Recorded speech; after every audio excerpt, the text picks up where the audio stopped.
வணக்கம். தனலட்சுமி ராஜா, மதுரை. தெரிந்த கோயில் தெரியாத ரகசியம். தஞ்சை மாமன்னர் ராஜராஜ சோழன் சதய திருவிழா 2025 அன்னதான பணி.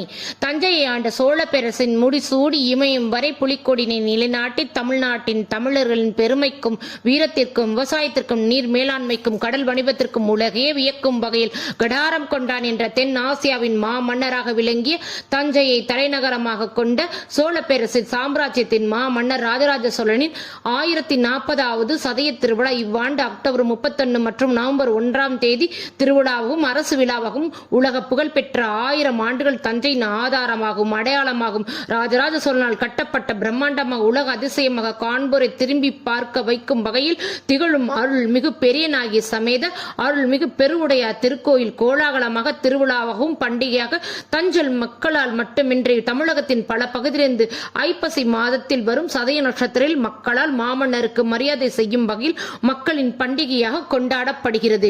கடந்த ஆண்டு முதல் இந்த சதய திருவிழாவானது அரசு விழாவாக கொண்டாடப்படுகிறது என்பது தனிச்சிறப்பு. சதய திருவிழாவின் முக்கிய நிகழ்வாக 1040 நடன கலைஞர் நாட்டியம், பெரியநாயகி அம்மனுக்கு அபிஷேகம், பெருவுடையாருக்கு 48 வகையான அபிஷேகம், கருத்தரங்கம், கவியரங்கம், முக்கியமாக கோயில் பணியாளர்களுக்கு புத்தாடை வழங்கப்பட்டது. திருமுறை நூட்களை அலங்கரிக்கப்பட்ட யானை மீது வைத்து 100க்கும் அதிகமான ஓதுவா மூர்த்திகளுடன் கோயிலிலிருந்து புறப்பட்டு 4 ராஜவீதியில் வீதி உலா வந்தது நாம் சோழ சாம்ராஜ்யத்தில் இருப்பது போன்ற உணர்வினை நமக்கு ஏற்படுத்தியது. இரவு முழுதும் தஞ்சை மாநகரமே தூங்கா நகரம் போல் விளக்கொளியில் காட்சி அளித்தது கண்கொள்ளா காட்சியாக விளங்கியது. பெரியநாயகி அம்மனுக்கு 39 வகையான மங்கள பொருட்கள் அபிஷேகம், பெருவுடையார் அபிஷேகமானது வெகு விமர்சையாக ஆரவார்த்தரன் ராஜராஜ சோழனின் பிறந்த நாளான கிபி 985ஆம் ஆண்டு சதய நட்சத்திரத்தின் முடிசூட்டப்பதனை நினைவு கூறும் விதமாக இத்திருவிழாவானது சதய திருவிழாவாக கொண்டாடப்படுகிறது. யாரும் அறிந்திராத சிறப்பு தகவல்.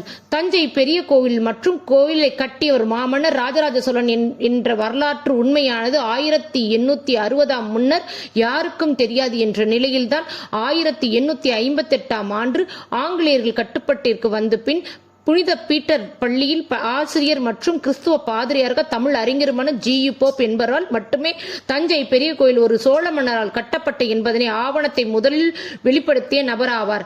1887ஆம் ஆண்டு E.J. ஹில்ஸ் என்னும் ஜெர்மன் தொல்பொருள் ஆராய்ச்சியாளர் மற்றும் தஞ்சை மாவட்ட ஆட்சியாளரின் பெரும் முயற்சியால் தஞ்சை பெரிய கோயில் பூர்வீகத்தை 800 ஆண்டுகளுக்கு பிறகு 6 ஆண்டுகள் தீவிர கல்வெட்டுகள் தேடலின் மூலமாக முழு அத்தியாயத்தை கோயில் அடிவாரத்தின் கல்வெட்டுகள் முன் கண்டுபிடித்தும் மாபெரும் பிரகதீஸ்வரர் ஆலயமானது 1010ஆம் ஆண்டு ராஜராஜ சோழ மன்னனால் கட்டப்பட்டது என்பதை உலகு காட்டினார். நன்றி, வணக்கம்.